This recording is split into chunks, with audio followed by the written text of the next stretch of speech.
sun.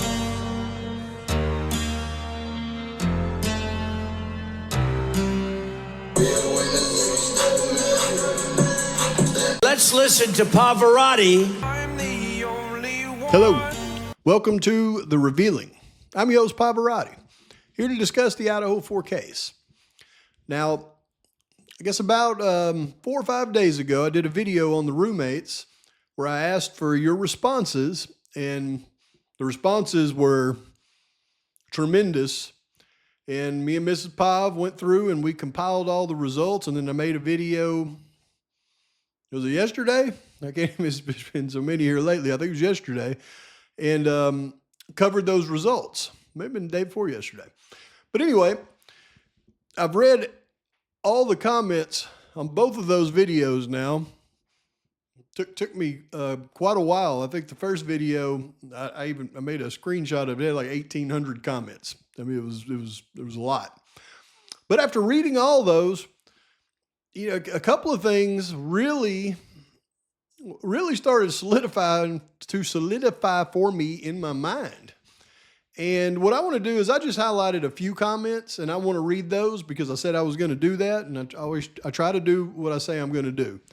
So we're going to pull those up, and we're going to read a few of those, and I'm going to tell you a couple of takeaways that I've garnered from actually just going through and reading all of those comments, and we'll get right into it. Now, that first video got 1,857 comments.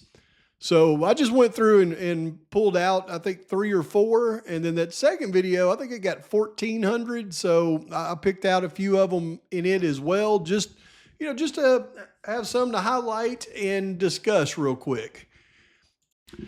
Now, the first one here was from Shoshana Gilreath 6374. Thank you, Shoshana. And it says, I'm a retired nursing paramedics. I worked a lot of trauma and alongside police. In my professional opinion, DNA would have been all over that house.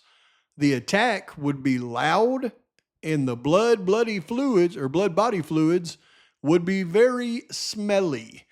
Fresh blood smells, and hours-old blood smells worse. Roommates had to be involved. I can't see someone going in, passing away 4 out of 6. Why would witnesses be left? Why so many hours between events and the first call being made for help? Why are students inside the house before first responders? We would have ran people out, and they would be questioned for involvement. And something came to mind and kind of solidified in my mind as I was reading these comments. And this one is a good example of it, because I believe the question that kind of gave us all the most trouble was whether or not Bethany was involved. Because I believe that in our minds, we don't want to believe that she was involved for, different reasons. And it got me to thinking, if Dylan was the main person to be the contact in the house, and she did not want anything to happen to Bethany, why didn't Dylan just tell Bethany not to be there that night? That would have been the easiest thing for her to do to protect her friend, is just say, don't go near the house tonight. But she didn't do that. She let her go near the house, and in fact, she had her there. So why would she do that? Does that mean that Bethany would, that she was wanting to be a willing participant? And, I've come to the conclusion after reading all of your comments that I don't think so. I think that either Dylan was street smart enough, or she was guided by people that were certainly street smart enough to let her know that if she was by herself, the only one that survived, likely she was going to be a prime suspect. Without Bethany there, Dylan did not have an alibi. She didn't have anything to back her up. So Bethany being there would have been paramount to keep Dylan out of the jail cells. And in the end, I think that was probably a good plan, and that's one of the reasons why they're currently not in jail cells. But tell me your thoughts on that one, and we'll go to the next one. Next, we have Annette the Crow. And thank you, Annette. It says, we got to talk about this footprint left outside Dylan's door. Did she not see the footprint? Did she not see the knife? What scared her into a shock? If she excused the intruder just as a partygoer, then what exactly scared her so much? Back to the latent footprint discovered at the scene. Important evidence is not visible to the naked eye and requires chemical, physical, photographic, or electronic development to be made visible. So does this mean there was a cleanup? If so, and Dylan is innocent of all, someone else was in that house doing cleanup. Or does the latent footprint just mean it wasn't visible because someone shoved a rug over it? I have many questions for Dylan. We do know for facts, though, she left that floor. Originally speaks loud to me from the first moment I read the PCA. I really wish we had more to go off of than some Cliff Note documents, all in which were written in the very start of the case. We have no interviews to watch, not even Cliff Notes on interviews with police and FBI. This is really going to be the trial of the year. I just pray that these families get justice for those sweet, beautiful souls. We can all disagree on who we think did it all day. Ann Taylor, the end of the day, justice and peace of mind for the families. Now, I said Ann Taylor, whoa, got it in my brain. No, she meant at the end of the day, justice and peace of mind for the families. And absolutely, I agree with that. Very, very interesting. And I don't have anything to add to that other than I really agree. I mean, having Cliff Notes of interviews with the police and FBI, they better release that stuff someday, or there'll be a whole lot of us out there that will feel like we never really got answers to questions we all really want answers to. All right, next we have one. This one was posted, looks like just 9 hours ago, from the Purple Feather 69. Thank you, Purple Feather. I would have to hear from BF and DM personally in order to come to my own conclusions about where they fit in regarding this case. Cops are encouraged to lie during interrogations to obtain a confession. They take it to the extreme, to the point that some people confess to a crime they didn't commit because they're scared and they feel like they're going to be convicted anyways, and they just want the interrogation to stop. When you start telling lies, it becomes a habit. With that being said, I refuse to go by what the PCA or any discovery says when it's coming from a cop. In regards to BF being involved, I said no. Let me clarify that I don't think she was involved in the crime. That doesn't necessarily mean that she had no knowledge that it was going to happen. It doesn't mean that she didn't see or hear anything when the crime was taking place. It doesn't mean that she wasn't involved in anything after the crime took place. I'm still out to lunch on that. Don't you find it strange that we know nothing about an alibi for DM that evening, but we do for BF? Then there's supposedly a statement from DM about what she saw and heard, but there isn't for BF. Yeah, I think those are questions that we all, that we all have that lead to a lot of the speculation and the impression that there is, something else going on other than what's being told to us. I mean, those are some of the key things that caused that, I believe. And you're right. When law enforcement interrogates, they do not have a rule that they can't lie, which I think is absolutely ridiculous. I mean, I'm sure it helps them in a lot of cases to be able to get people to answer questions, but I don't know. I watch a lot of First 48, and there's always an interrogation involved, and it is amazing, unless they do a lot of cutting and editing, which I don't think they do. But their interrogations, they don't have to lie to them, and their interrogations on First 48, they hardly ever do. In fact, they'll ask them, they'll sit there and lie, and then they'll look at them and say, I know you're lying, tell me the truth now. And then they'll every time go, okay, here's what really happened. I mean, it's almost amazing. But thank you for your comment.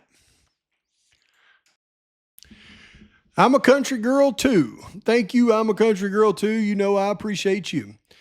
And she left the comment that says, if the girls left and someone else I can't even talk. If the girls left and someone else accidentally discovered the bodies, the girls would be the main suspects. How would they explain them both leaving? And law enforcement has placed both of them in the house awake during the unalivings, according to the PCA. No hint that they left, only a paralyzing shock phase thing. If they left, would they have had blood evidence on themselves that they could have left in the vehicles transporting them? It's my suspicion that they helped with the cleanup. They could have showered and had time to do laundry right there in the house after cleanup of the crime scene. It should have taken days just to collect and sort the DNA from all the people that allegedly frequented the house. I wonder what the crime scene photos will reveal about blood spatter and the lack thereof. Also, what was the lookout who was outside looking out for? Law enforcement, FBI raid, rival drug gang, drug party goers stumbling in, the Avon lady. I still can't figure out how a known party drug house with people there, even when the occupants weren't home, could ever be a safe house by any stretch of my imaginations. I thought safe houses were only safe if they were secret locations and the people using them were discreet. Now, I know you're getting on my safe house series, but when I say safe house, I simply mean a house where they can put people that they go by and check on routinely and they're all in the same location. That is the only thing I mean when I talk about the safe house as a respect to the King Road residents. Not an actual safe house where they're hiding them out and trying to keep everything secret. It's just a place that's designated for them to be. And then every now and again, law enforcement goes by and does their duty and does their checks. And they obviously wouldn't have put much time and effort into watching over the place if they let this happen. But one thing that I do need to address, because we talk about blood splatter, it's actually blood spatter. And I always try to look at this case from every vantage point, but I use the documents in the case as it relates to the court docs to vet a lot of the information that I do investigate in this case. And in the new doc that I went over just this morning, one thing that it discussed was there is going to be a blood spatter expert. And there wouldn't be a blood spatter expert if there wasn't any blood spatter. So, and you cannot fake blood spatter after the fact. Those blood spatter experts, I mean, they know what they're looking at and they can determine a lot of things just based on, the pattern of the spatter, how big the drops are. So they're not going to go in there and be able to create that after the fact. So in my humble opinion, the crimes definitely took place where they found them, or else there wouldn't have been blood spatter. That's straight out the docs, y'all. Now we have Lord Action 9128. Thank you, Lord Action. It says, one, I feel the timeline could definitely be off. It could be tailored to law enforcement's version of events to point at Koberger's arrival in the area, or the white Alondra's arrival in the area, we'll say. Law enforcement do not want a drug cartel unaliving scenario because they put a certain TF back out on the street as well as other confidential informants. I agree. It would make them somewhat culpable in this failure to protect the innocent family members who were killed because of their own malfeasance in the ramifications of targets because of their informant recruitment procedures. I definitely agree with that one. The grand jury did not apparently believe in the two roommates' affidavits. They say that says it all about the truthfulness of the two roommates. The 8-hour time gap between the crime occurring and it being reported as unacceptable. They could have left the scene, scrubbed the crime scene, etc. A van shoe print was discovered latent. Bethany wears van shoes on an officer body cam during the noise complaint. The two roommates seem very sure about when all the victims were at throughout the evening, but ignorant about them being unalived 20 or 30 feet away or in a room right on top of their room. A lot of this case is an illusion facilitated by victims' family members and the media. Good luck, Pav. The game here is cover your A and craft a narrative. Well, I can tell you they sure covered their A and they sure crafted a big narrative. But I agree with most everything you said there. The only thing that gets me about this van shoe print is, and I mentioned this in a video here not too long ago, is they got the van shoe print during a second processing of the crime scene. That means the first processing of the crime scene, they didn't get a van shoe print. Now, when they process the crime scene, they're using, amino black, they're using luminol. So they went through all that and didn't find anything. Now, how is luminol and amino black going to uncover a shoe print the second time, but not the first time? That's not how chemicals work. And I'm pretty familiar with how chemicals work. So it's my humble opinion that latent shoe print was probably left there by one of the Idaho State Police Crime Lab people processing the crime scene. They should probably go check and see if one of them has van shoes on. Because if they didn't catch it the first time, they probably left the print themselves, did it the second time, and found their own print. Drives me crazy.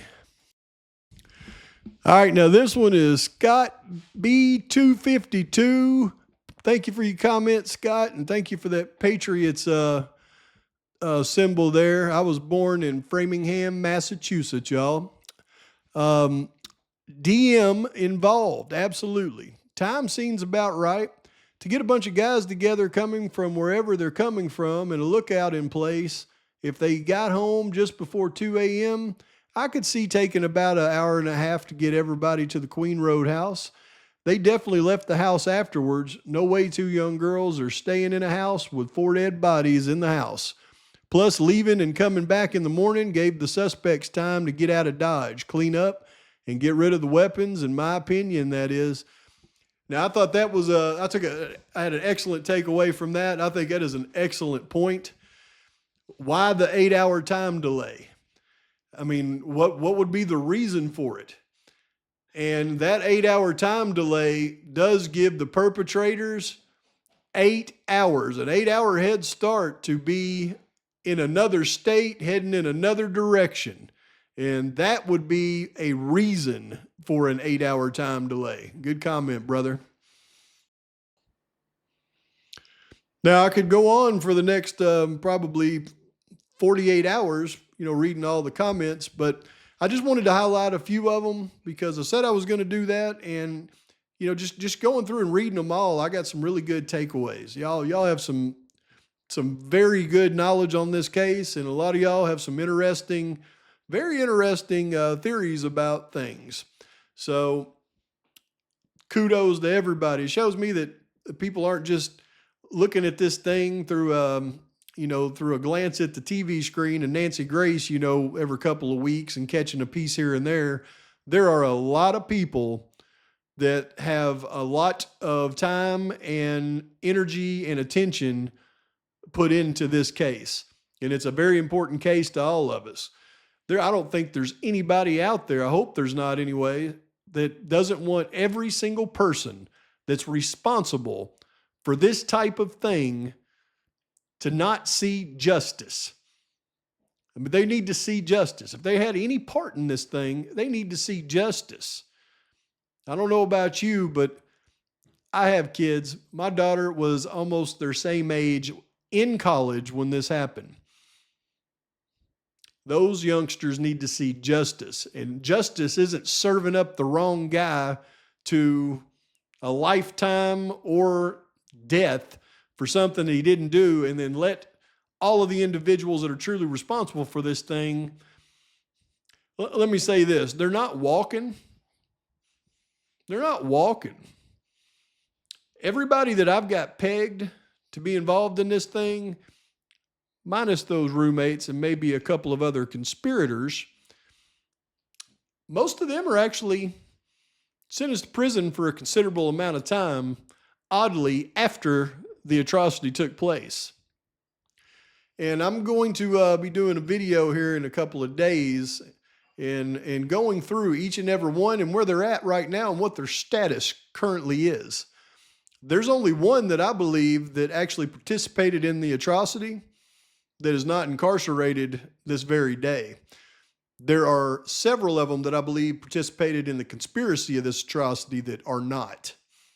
And I will go over those findings with you. But in the meantime, please like and subscribe to the channel. Post your comments, thoughts, criticisms. I'm doing some heavy duty investigating on these roommates, I assure you, and I'll have a video out to you soon. But until I do, have a wonderful night, and Pavarotti's out.